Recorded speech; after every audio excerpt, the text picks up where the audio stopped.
Welcome to the Tim Castle Live Show, where we meet courageous people doing inspirational things around the world.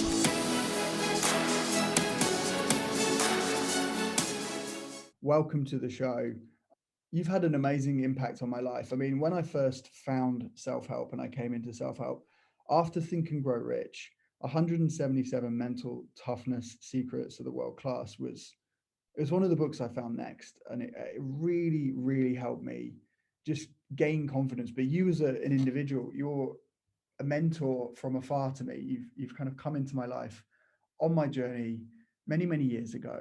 And it is just phenomenal. I'm internally grateful for you to come on this show and to talk to my audience and to share some of the wisdom that I just know is pouring out of you in your books. Anyone that hasn't got your books already should go to Amazon and to buy all of your books, because they do speak so much value.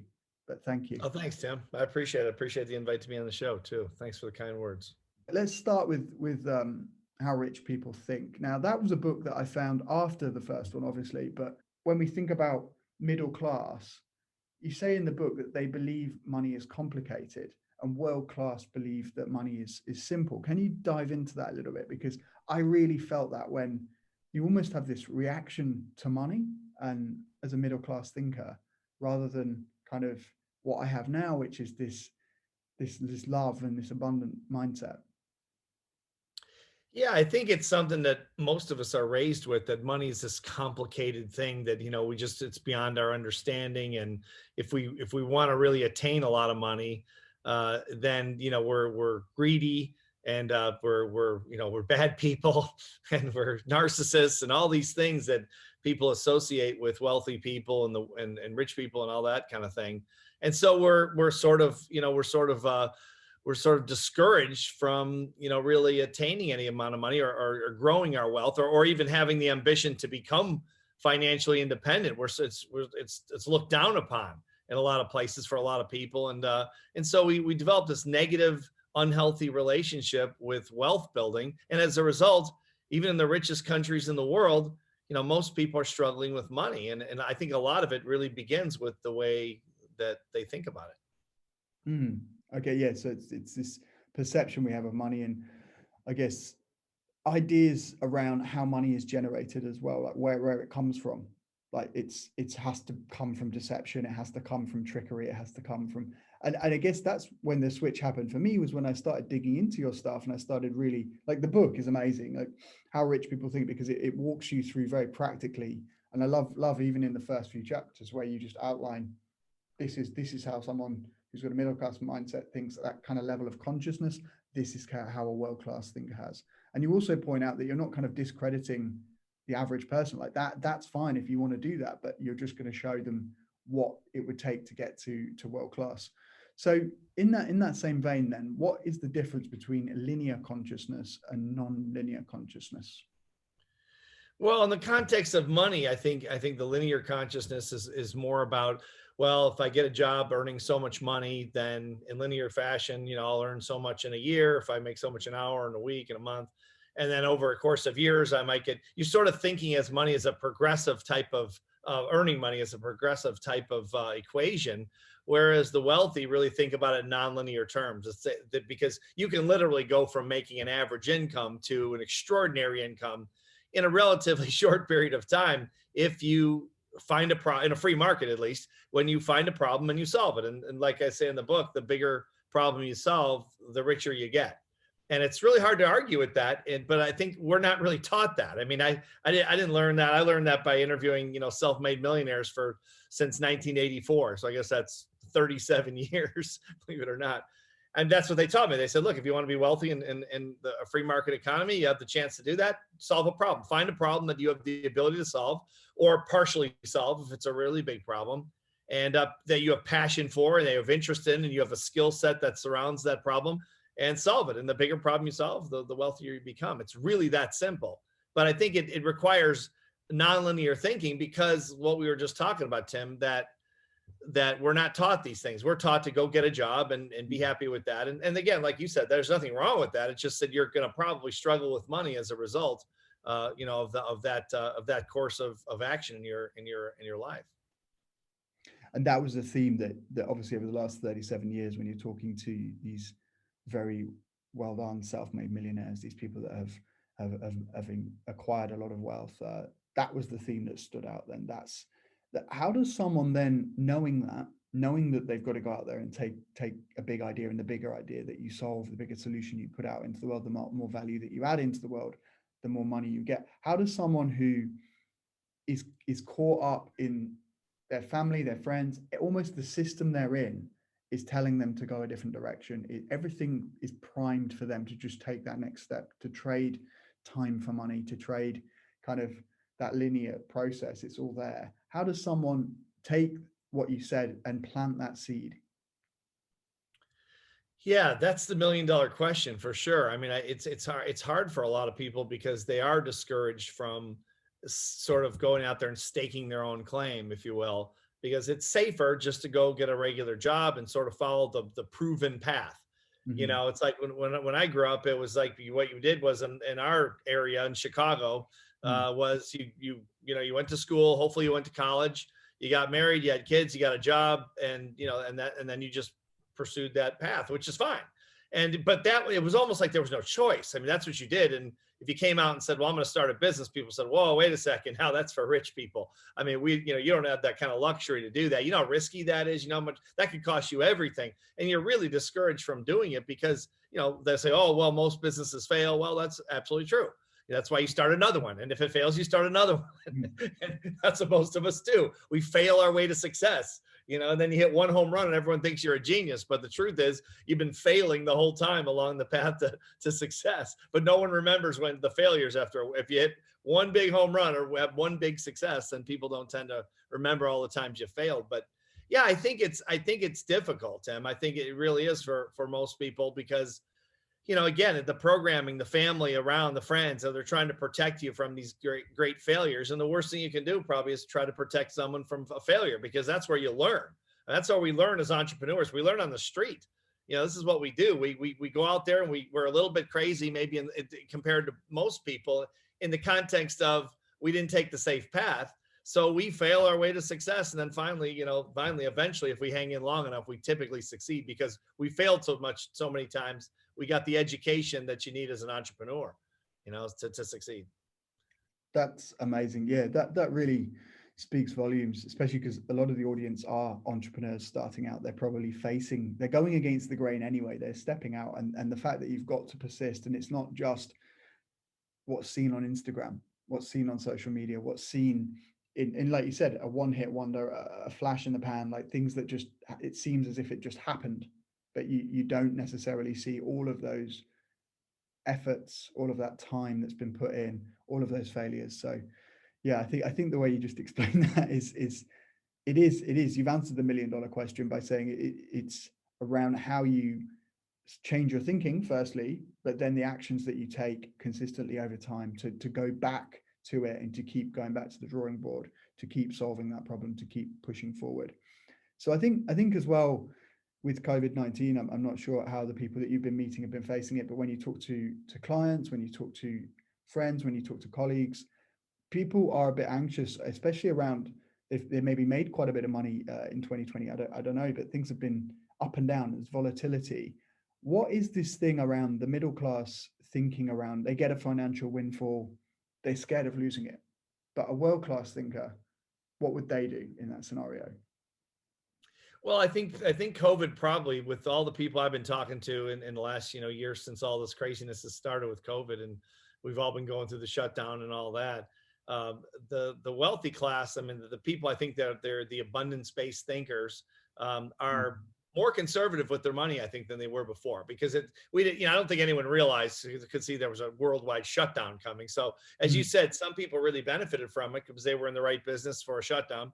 And other people really, were destroyed by it or lost a lot of money, that type of thing. But I think just the level of uncertainty, was a level that none of us have ever faced before. Where, okay, if I told you, I called you, or I got on your show, Tim, and I said, Tim, in 6 months the whole world's going to shut down, you'd say, this guy's out of his mind, right? I mean, that's crazy. But that's what happened. So I think they're seeing it for the opportunity that as terrible as it was, the COVID piece of it. But I mean, beyond, in the context of business, as it relates to COVID, I think they're seeing it for an opportunity that we sort of reset everything. There's a different mentality, I think, almost, with people around the world about what's important. Maybe we learned a lot of lessons with this. We learned things can go, south pretty quickly from something you can't control. But I think they're looking for opportunity, as they always do. They're looking to take their money and their skill set and their passion and all that and say, okay, now that it's a brand new world of some level, how do we solve more problems for people? Are there new problems to solve,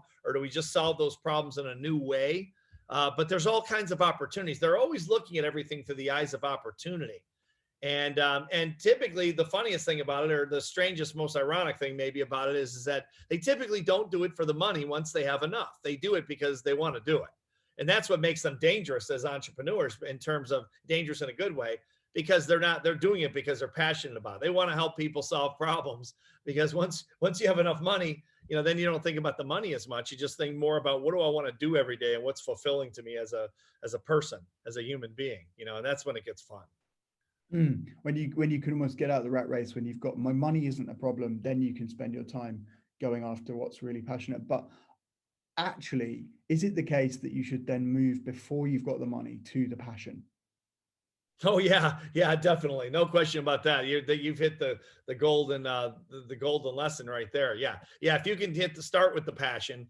There's all this talk about years ago, and I don't know if you remember this or not, but there was a book written called "Do What You Love, The Money Will Follow." Became kind of famous, at least in the States. And the premise was just what it said. You just follow your passion. A lot of people said, well, that's true, but that's a good idea, but it's a little naive, because if you follow your passion, a lot of things don't pay off. Well, there might be some validity to that. But at the same time, if you're not following your passion, it's pretty hard to get wealthy, unless you're just you're some kind of a mathematical genius with money, as some people are. Or you have some kind of other, you're a great athlete or an actor or some, outstanding, performer in some other way. If you're a normal person, you're probably only going to get wealthy doing something you really love to do, and you do it whether you get paid for it or not.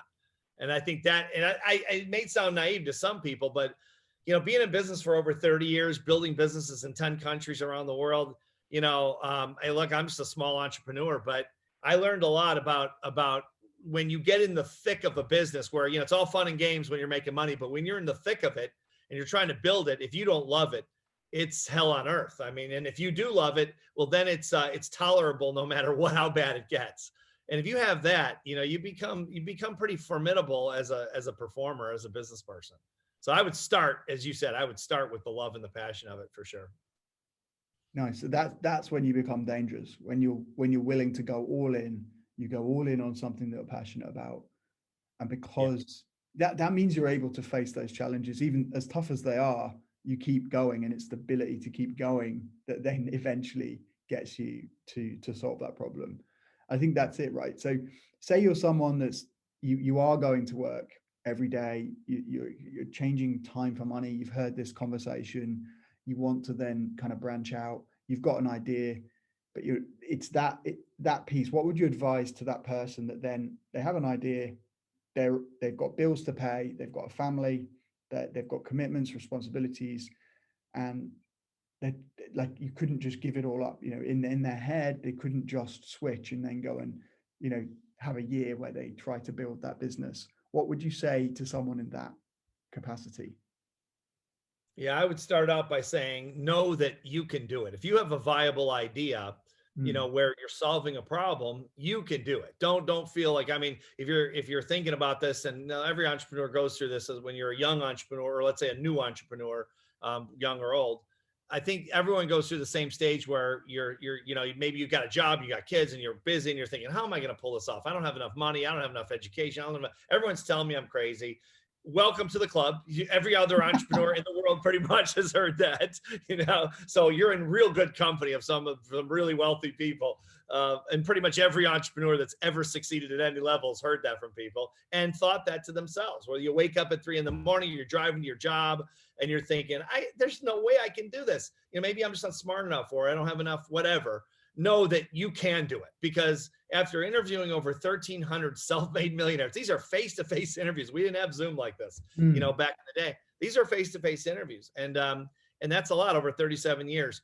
I can tell you that some of the people I interviewed, you would know, they're famous people. There's probably out of 1,300, or probably maybe 100, 150 that were pretty famous, and some very famous, and some really gifted, that you would think, wow, these people are just geniuses. That might have been 25 of them. And the rest of them were people just like us, just regular people who had jobs, who had kids, who had no money, and they got this crazy dream, and they're waking up at 3 a.m. going, this is the greatest idea, but everyone's telling me I can't do it. You're in good company. That's what we all thought. And these really big ones thought that too. And they're no different than us, most of them. They're normal, average people that didn't think they could do it sometimes. So no, you can do it. You don't need any more intelligence or education, most likely, than you need to succeed. You can do it with what you have. Know that right off the bat, because if you don't lock in, if you're not mentally tough enough, I think, to lock in with that, most of the time you are going to have doubts probably, but that's okay. If you have doubts, we all have doubts. But if you're locked in, you keep taking action, you're probably going to make it. And if you don't make it on this deal, you'll make it on the next one or the next one after that. I love that. Steve, what you just said is going to change lives. Literally. I know you've been changing lives for years and years and years, but that is the piece. Someone can take that tangibly and walk out today and hear this conversation. Someone that's listening right now can go out there and take those next steps just because of what you just said. That is it. Well, you know how it is, Tim. It's like, once you make it, once you get to the mountaintop, whatever that is for you as an entrepreneur, then it's easy. You take a deep breath and you say, okay, well, now I've gotten to wherever I wanted to go, whatever that is. And then it's different. Then when you look in the mirror at 3 a.m. and you have a new idea, you think, I've done this before, I can do it again. It's a lot easier after you've gotten one big success. But before that big success, you can feel like a crazy person because everyone's telling you you're crazy and you shouldn't be doing this. And you're being a lot of times I hear people will say, and you probably heard this as well. And people say, well, I'm my wife or my husband's mad at me because I'm not spending enough time with the kids, or I'm not. And they guilt you into this too. And it's something you've got to fight. You just have to. There's just no other way around it. But know that once you get to that first success, you're going to take a breath of fresh air like you haven't ever breathed before. Like you haven't been breathing in 5 minutes, and all of a sudden you take a breath of fresh air. That's the freshest breath you'll ever take. I mean, I believe anyway, because it's all that anxiety, all that doubt, all the people around you that said you couldn't do it possibly, all the negative, all the self-doubt, all that stuff is just goes away. It literally just goes away. I mean, it's a cure. And all of a sudden you look in the mirror and you see someone different. You think, well, maybe I can pull this next one off because I pulled the last one off. And you might be right, you might be wrong. But even if you fail the next one, you'll probably succeed after that because you have that confidence now. No one can take it away from you ever again. But getting that first one is the toughest. That's why the first million is the hardest to make. It's about belief more than the actual money. Because you've got to believe before it actually happens, and you've got to go through. Yeah, you have to suspend your disbelief effectively. You've got to just put that out of your mind, and it's not easy. It's easy to say on an interview like this, but it's hard to do. We've all been through it where you're doubting yourself and you're thinking, am I crazy? I mean, can I really do this? I mean, maybe I should just do what everyone's telling me to do and get them off my back. And every entrepreneur I think has gone through that. All these interviews, this is what they talk about, Tim, 37 years. They talk about all their failures. That's what their doubts and their worries and their concerns and the guilt they felt and the friends they lost and all these different things. And then at the end, you knew they hit the home run because that's why you're interviewing them. But they mostly spent, because that's what I get interviewed about all the time in the press. I'll say, well, what do these rich people talk about? They talk about their failures almost the whole time because that's what they spend most of their time doing before they, hit the big time. And so that's really what they value is that fight. Because there's nothing like that fight to bring out the best in an entrepreneur. You have to go through it seems like. I'd be afraid almost at this point, looking back 30 years. I failed, of course, so many times in the beginning, like everyone almost does. But I would be afraid to look back and think that I succeeded at the first, 3 or 4 businesses. Because if I would have, I wouldn't have had that strength that you get from failure. You just have to have it to succeed at a higher level. So that's where the mentally tough piece comes in. That's where that resilience comes in. It's being able to stick with your vision through all the stuff you just said, through the guilt, through the tough times, through the extra kind of bizarre things that you need to do as an entrepreneur that no one else is doing. Everyone else is sleeping. You're up. You're fighting every day for your vision, for your goals, for your dreams. With that, then, say you've now moved someone into that and they've experienced a little bit of success. What starts to happen where part of what you talk about is around this consciousness around money, this abundance around money, this feeling of money being a game. And I like to talk about this one, but especially with you. I mean, this conversation is a dream come true for me, because when I first found your work, I was in a studio, didn't even have another room. It wasn't a one bed studio, it was just a studio. We were a young family all in there in a bunch of debt, and we've moved our lives up and up and up. And I relate to the change when you start to experience a bit of success. Something changes with how you perceive money, I think. Can you talk a little bit around the idea of fun and that spirit that it has? Yeah, I think it can go one or two ways. That's the way I've seen it over the years, at least my experience is that it can, if the person didn't fight hard enough, or they just have a predisposition for sort of I don't want to say it, like or just have an ego problem. It can go to the ego pretty fast. Like all of a sudden, I've succeeded, and now I'm thinking, boy, I'm really smart. I'm really something else. Everything I do touches, turns to gold, and I'm just the greatest thing in the world, and all that. And that's very dangerous as an entrepreneur, because the world doesn't really care. It just goes on whether you fail or not. And your next venture, they don't care about if you made your last venture or not. They just, they're just doing their thing. And so you go out to now all of a sudden you're presenting to the world this ego-based consciousness, and the world just loves to eat up people like that. They don't like big egos. And so it can go that way. But if it goes the right way, which is what you're talking about, Tim, where all of a sudden, you get some success, and then you start to see money as a game, and and I think part of that consciousness is you start to realize that it doesn't really mean anything. It doesn't make you any better of a person because you're rich or you're not rich. I mean, it doesn't make you any smarter really than anybody else. It makes you, understand that you fought really hard and you had a good idea and it worked. And, luckily things came together and you had some opportunity, and you probably had some great mentors, and you should be grateful, of course, right, if you succeed, just because there are people that helped you. And then all of a sudden you start to see it just as a game. How many people can I help? What can I do to take this to the next level and maybe help somebody that's struggling, knowing what you went through personally to struggle to build your business? Maybe you can help someone else out. It changes it. Now all of a sudden you're playing for fun instead of playing for survival. It's very different.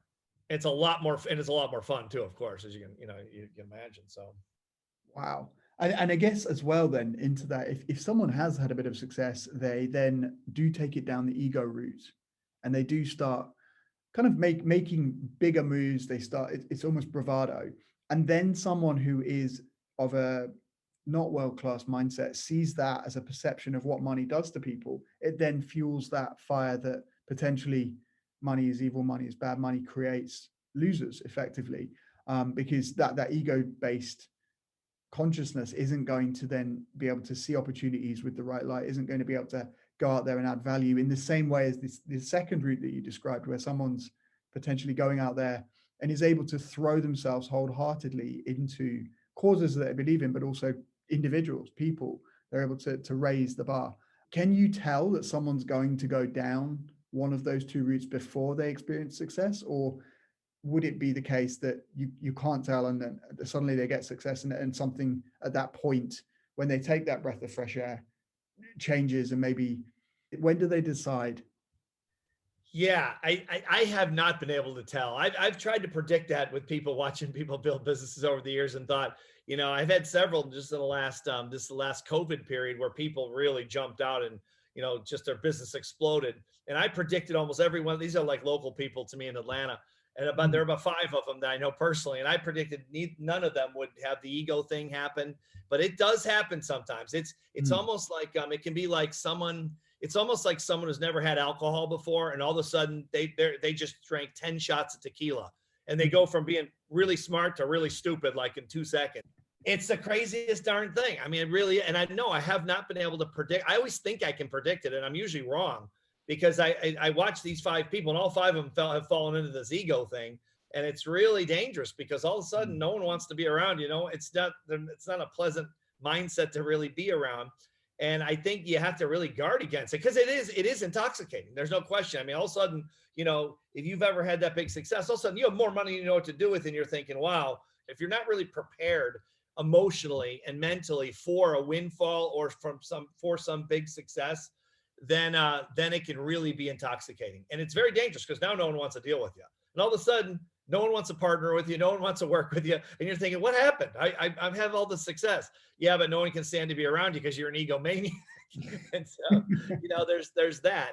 And but the good news is that I think that it's almost like the longer you have to fight, or the harder you have to fight for the success, the less chance you're going to fall into that ego-based consciousness.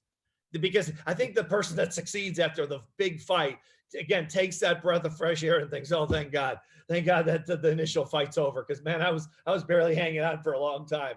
And that's, I think, where most people really are, because it does take time to learn, the things that are required to build even a modest fortune.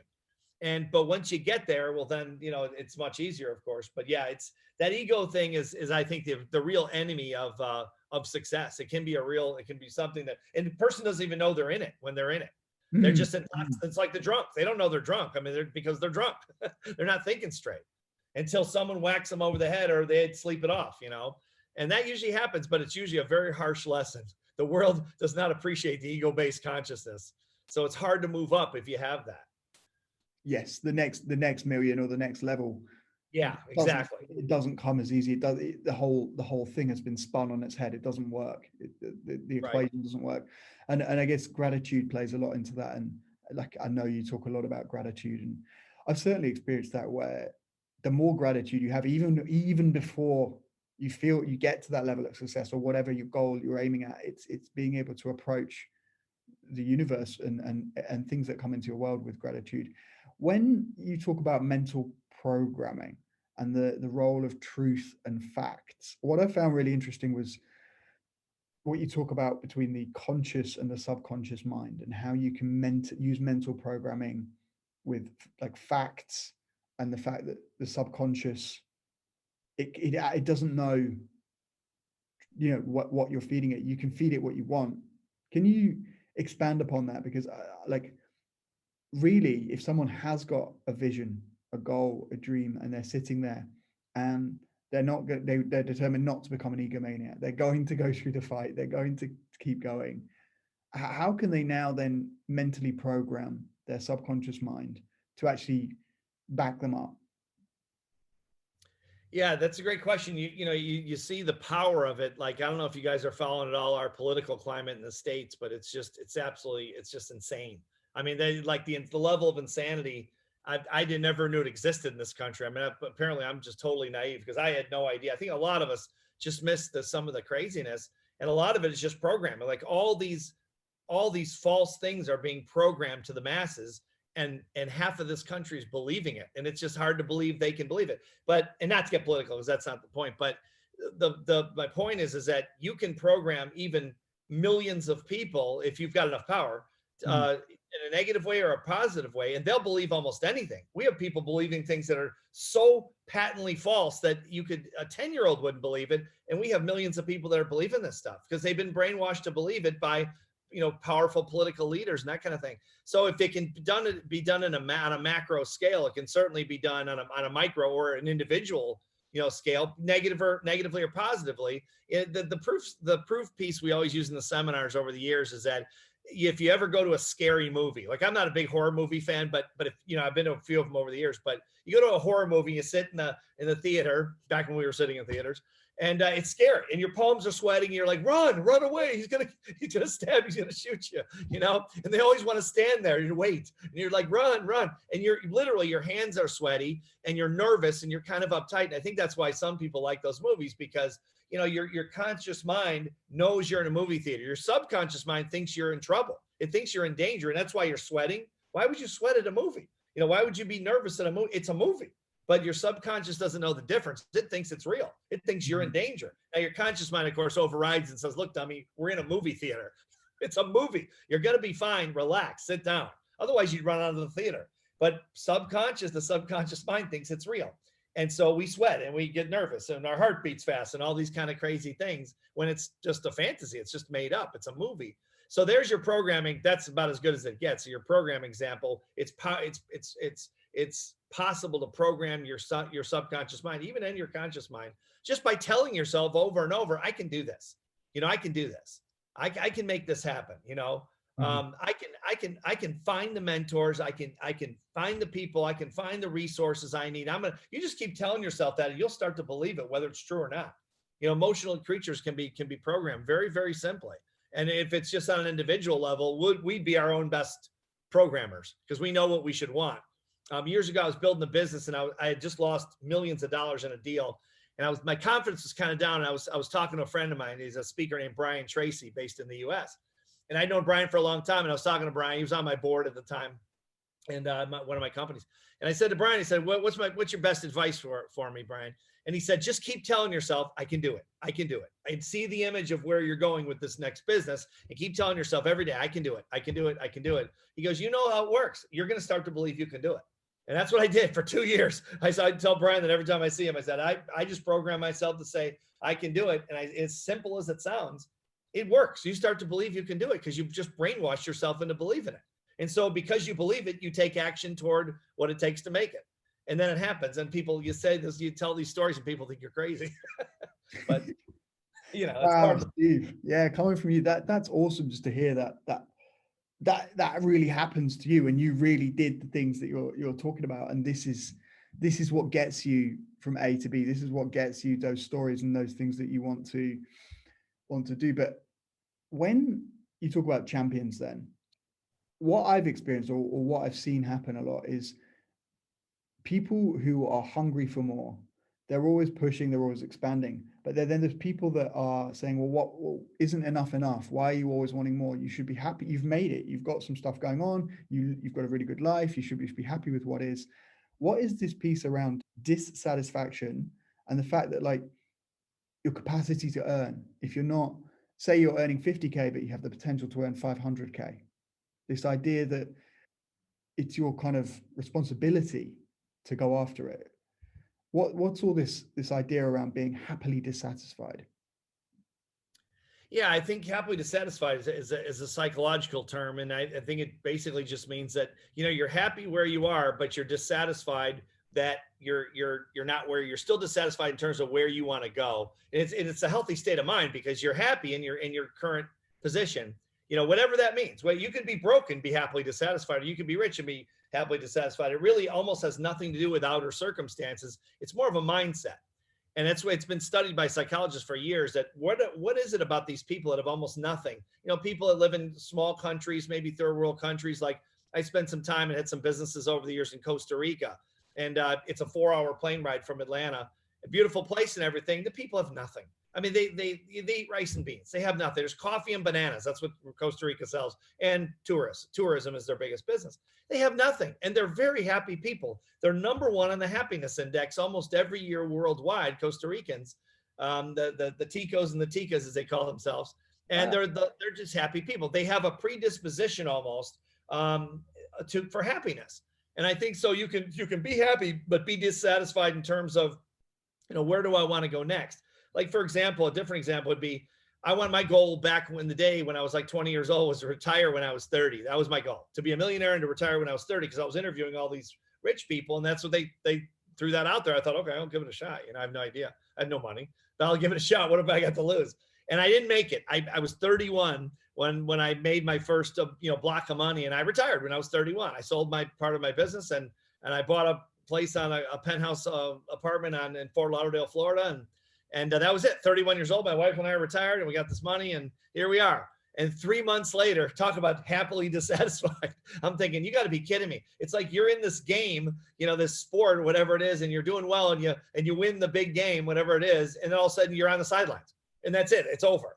And it's like, wow, okay, I want to get back in the game. It's not about just winning the game. I want to play the game. I don't want to just win the game. It's about playing. It's about being inside of it, and just struggling and winning some and losing some and having the friends and, the adversaries who make you better, the competition and all the rest of it. I mean, I think that's a good example of happily dissatisfied as well. You're looking to the future, but you're happy with the present. And so that begs a lot of questions for me. How did you get the time with the millionaires? How did you get in front of them? Were you persuading them? How did you make that happen? It was total luck. And a lot, I mean, it really was. I just fell into it. It was really lucky. And like a lot of things that people say, well, what role does luck play in success? usually every honest self-made millionaire will say, well, if I didn't have this one thing happen, then I'm not sure, I'd be where I'm at, whatever. But I was in college. I was a sophomore in college in Alabama.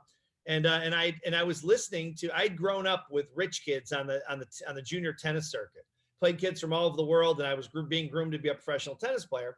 And so I was not a rich kid, but a lot of these kids really were. And I saw the way they lived. They had tennis courts in their backyard that they trained on, and they came up in limousines. They're like 12 years old, it was ridiculous, but it was, it was kind of cool. And you're a kid and you're thinking, man, someday I want to live like that. So I kind of got a little obsessed with that lifestyle because I was not living that. I didn't grow up like that, but I just grew up in a middle-class neighborhood in Chicago, outside of Chicago. But you see that and think, well, maybe someday. So I kept asking when I was in college, do you know any millionaires? Or people thought, what was this millionaire thing? They thought I was nuts. I said, do you know anyone who has their own business that's, like really successful? And one guy had an uncle that went to my school, and he says, hey, you can interview my uncle. I think he'll let you interview him. So I did. And I asked him at the end of the interview, I said, because it was totally different. He was telling me different things completely than what I was learning in college. And I kind of figured that was going to happen just because I'd just been around these kids and their parents for so long. They all had their own businesses. They were almost all entrepreneurs.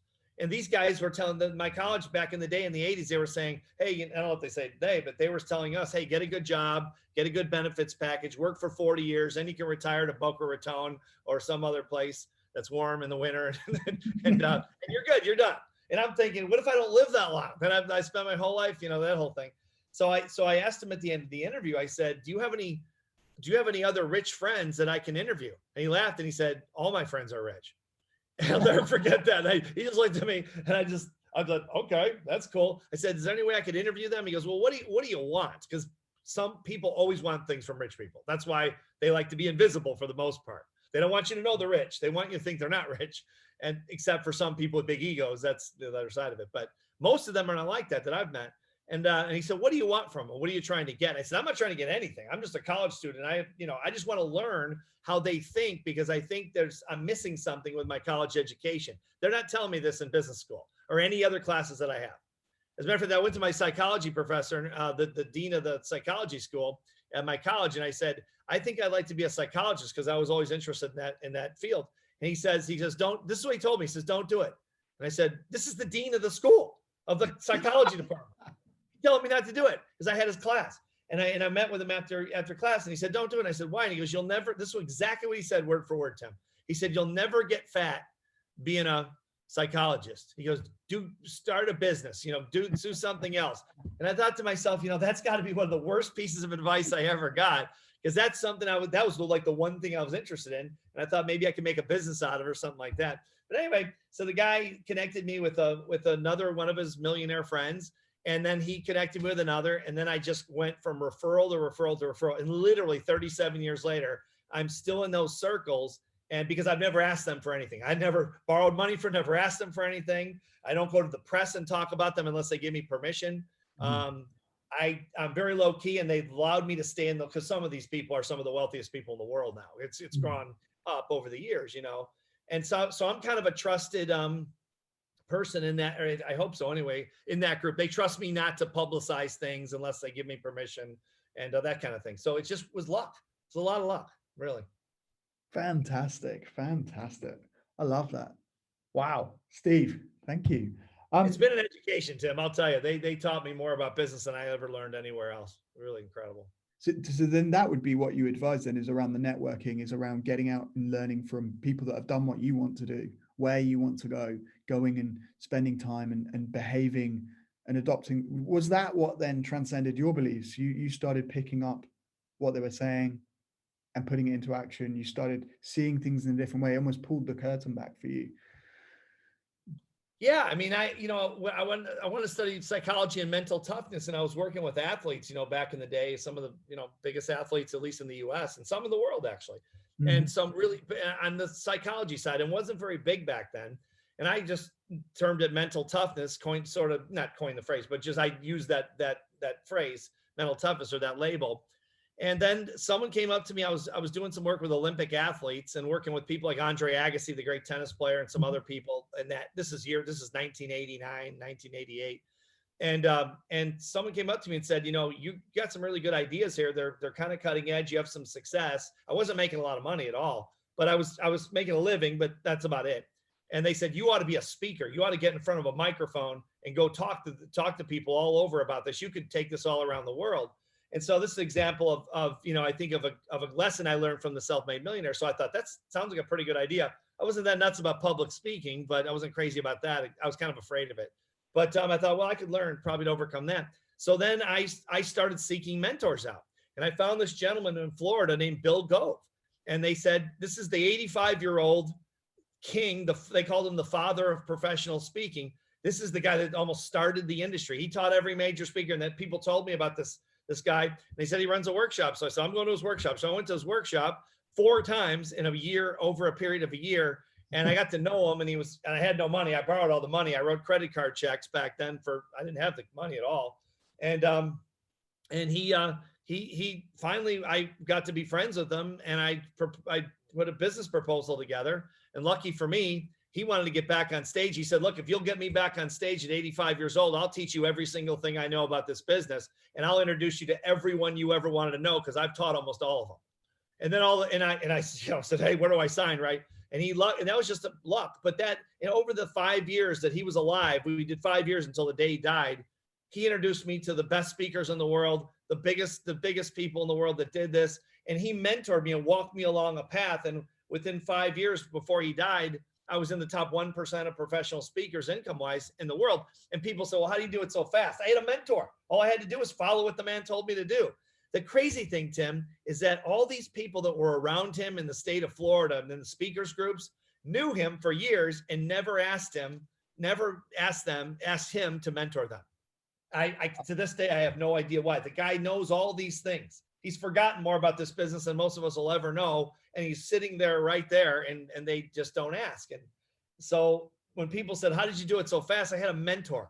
It's not I don't take any credit for it. I followed what the man told me to do. He knew what he was doing. I followed him. He introduced me to the right people. I followed them. And, then all of a sudden I had the success I wanted. So in every business we've ever had that succeeded like that, we had a mentor. So if there's one thing I'd say for people to do, find a mentor, a world-class mentor. You might be surprised that you can get their ear, because almost no one's going to do what they tell them to do for some reason. I don't know why. And they could be sitting right in front of a group of people, but they're not going to go and ask for help. They're not going to go ask for that mentorship.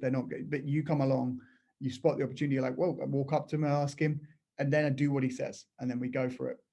Yeah, it's almost like, I don't know if this is a saying in Singapore, but in the States, there's a saying called, I don't know, it's a saying or whatever, but we call it pretty girl syndrome.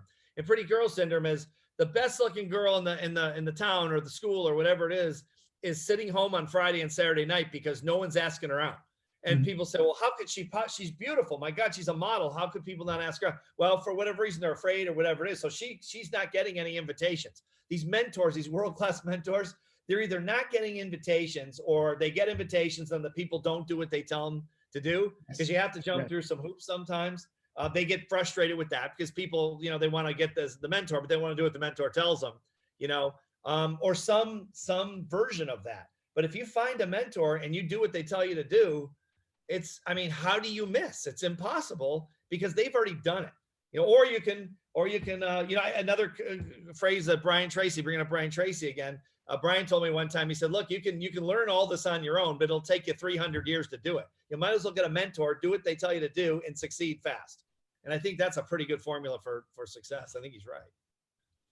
Wow. Yes, that's fantastic. Phenomenal. And so what are you into now, Steve? What are you focused on, and what's your mission right now, having come on that journey? Well, I'm glad you mentioned it, because I have a shameless plug right here. It just happened to be right here. Money Works book, Stop Being a Sucker. So this is a book we've had out, and it was a #1 finance book in the selling finance book in the States last year. I wrote it with a gentleman named Tom Matthews, who's a great Wall Street veteran. And so what we're trying to do in a nutshell is we've assembled a team around the country, around the US and Canada, to teach people the basics of personal finance, and so just the basic things that they have to know. And so not so they don't get ripped off by the financial institutions and those kinds of things. So we're going into companies, we're going into churches, we're going wherever people are, and we're teaching these classes. And we have these teachers, all of this big army of teachers around the country in Canada and the US and Canada. And so we're trying to give back and trying to at least substantially reduce financial illiteracy, in this country, at least in Canada. And because it's such a big thing, people struggle with money and they don't really have to, even if they don't make that much money, if they know how to handle it and they know how it works, it's a different ballgame. So that's our new thing for the last year or two. Man, so you're still changing lives, Steve. You're still going out there. You're still moving the needle. trying to, Tim. We're trying to do what we can. We're having fun doing it too. It's a lot of fun. That's the best. That's the best. Oh, brilliant. Well, I know you're a very busy man, and I know this has been super valuable. I can't tell you how many things I've just got. My brain is buzzing with all of the things you just shared. One last question then. If you are obviously a mental toughness coach, you go into work with a lot of clients like J&J, GSK, you've got really big clients that you've been working with.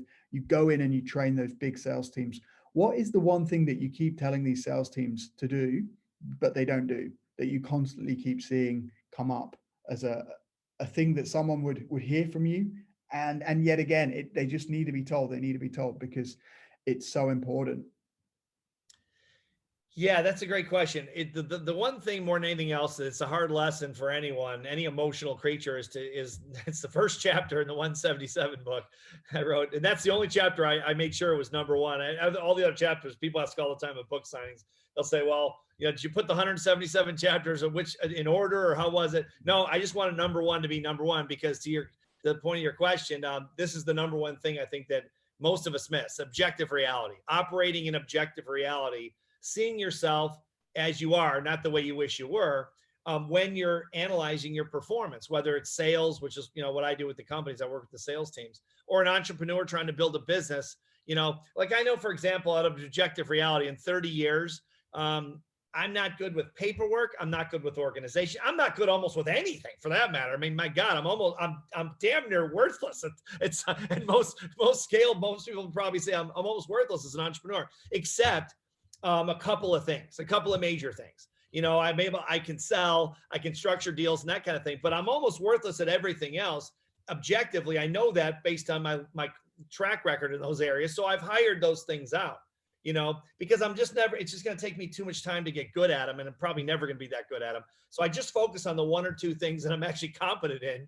And I let everything else go, or I hire it out, more accurately, I hire it out. So, but I think it's tough for all of us to recognize that and come to terms with the fact that, that we're not good at certain things. But if you don't look at your performance or your business or your career objectively, from objective reality, not fantasy or delusion. I think that's the problem. I'd love to delude myself into believing I'm smarter than I am, but my track record doesn't really show it. If I look at my success, this is just I'm not being falsely modest. This is really what I see after 30 plus years of evidence in my own business. I look at it and say, if I was so smart, I wouldn't have needed all these mentors, most likely. But the times I've really had good success in the businesses over the years have been times I've had mentors and I've followed the mentors. So I'm good at following. I'm tenacious. I'll work hard and all those things. But if I have to make up the path to success as I go, I'm not that good at it. I'm not smart enough to do it, because if I was, I probably would have done it. That's okay. As long as I know that, I know I need mentorship. I've got to have it if I want to go into a business, especially if it's a new business. So I know that about myself. So I don't beat myself up saying, hey, I wish I were smarter, too bad, all that. No, just get a mentor. So I think it's hard. It's a hard lesson to learn. But once you get it, you see yourself the way you are, as opposed to the way you wish you were. Of course, you can always get better.